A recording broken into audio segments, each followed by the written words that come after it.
First it was electricity, now it's water. Annual 10% price hikes are expected to kick in. Southern Tasmanians can expect to pay almost $1,000 a year for water. The price of water is a real, that's a hot topic.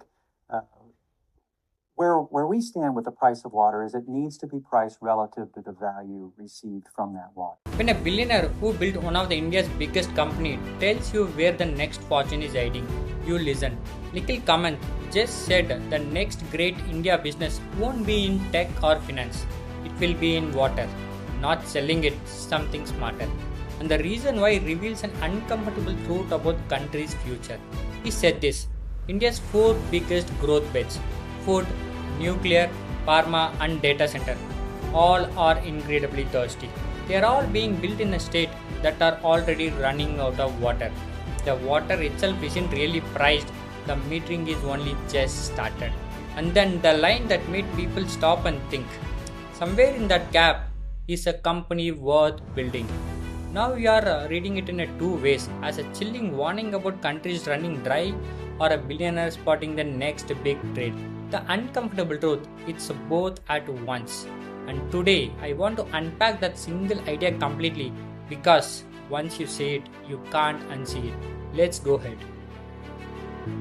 Start with a strange fact at the center of all this. Water is only resources every household, every farm, every factory, every city needs every single day. And yet, unlike grain, oil or even carbon credits, it sits almost entirely outside of formal markets. Think about how hard that is. When we have the future contracts for wheat, for crude oil, for gold, for the weather, but for the one thing without which nothing else exists. Grain futures showed up in 1800s. Oil futures became huge in 1980s. The first big water future contract launched in 2020 in the United States, and the vast part of the Asia still have no formal water market at all. That 2020 momentum is worth pausing on. On Wall Street, water joined gold and oil. The CME launched the contracts tied to California's roughly $1.1 billion water market, letting farmers hedge against shortages and letting investors bet on rising water prices. As one of the analysts put it, drought, population growth and pollution are likely to make water pricing hot topic for years. So Nikhil's first point is simply true. Water is mispriced, usually priced at near zero. And when something essentially priced at zero, 2 things happen. People waste it and nobody invests in saving it. That's the gap he's pointing at. But why does that gap suddenly matter so much in India right now? That's layer 2. Here are the numbers that should be on every Indian's radar. India has about 18% of world's population, but only about 4% of its fresh water. Around 600 million Indians already face high to extreme water stress. Per capita water availability has dropped to about 1100 cubic meters, below the official water stress line. And by 2030, majority cities including Delhi, Bangalore, Chennai and Hyderabad already projected to face severe groundwater depletion.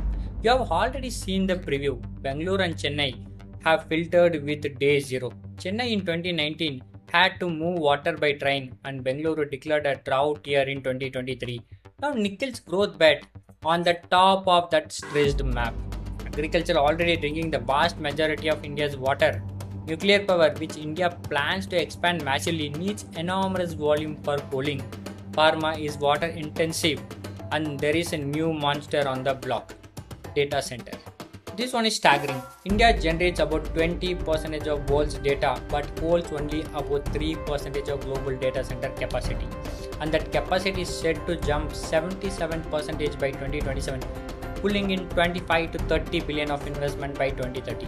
A lot of it is being built in a city that are already water stressed: Chennai, Bangalore, Hyderabad, Mumbai. Yeah, it doesn't just burn electricity, it drinks water by a swimming pool load to stay cool.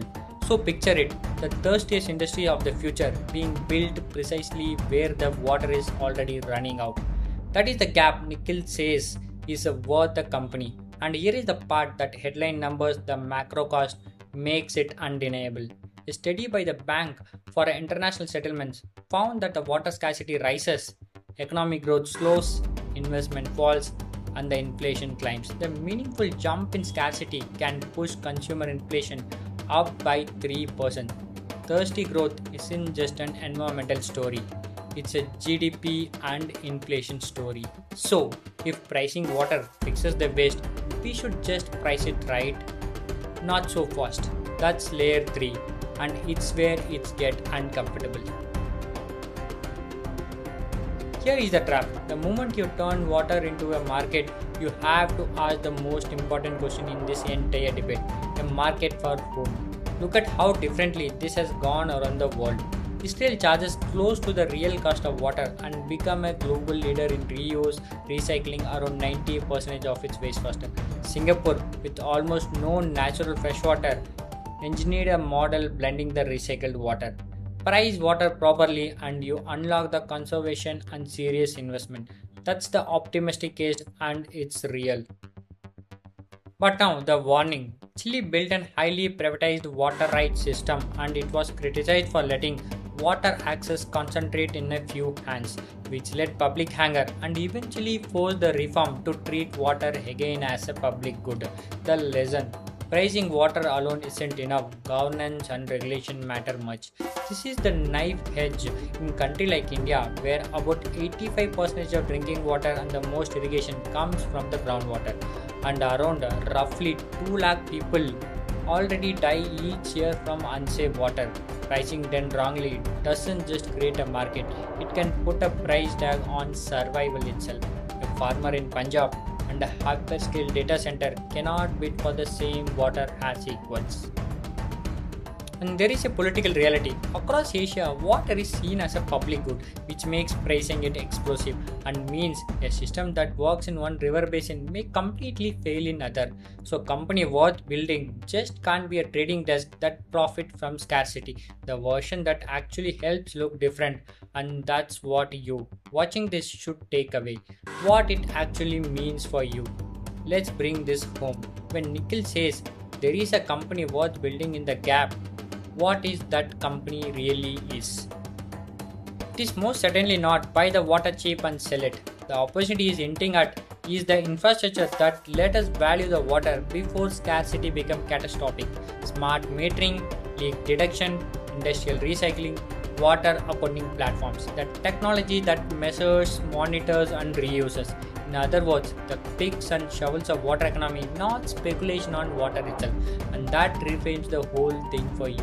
Whether you are an investor, a founder or a citizen, as an investor, the durable theme of the next decade isn't betting on thirst, it's funding the tool that reduces it. As a founder, India just become one of the largest unsolved water tech market on earth. As a citizen, the thing to demand from the policymaker is Israel path, price the waste, recycle aggressively, protect the household tape, and to fear the Chile path, where water access quietly drifts to whomever can pay the most. Here is my honest take to close. Nikhil is right that water will be repriced. That's not really option anymore. The scarcity is forcing it. The real question is who writes the rule of that repricing? Get it right and the water pricing become the thing that finally makes India stop wasting its most precious resources. Get it wrong and we financialize the human necessity and hand it to the highest bidder. The technology is neutral, the politics is everything. So I want to hear from you. Should India put a market price on a water to stop the waste, or water is a basic right that should not be traded? There is no easy answer and I genuinely want to read your comments. Drop it below. And if this changed how you look at the most ordinary thing in your home, the tape, share it with someone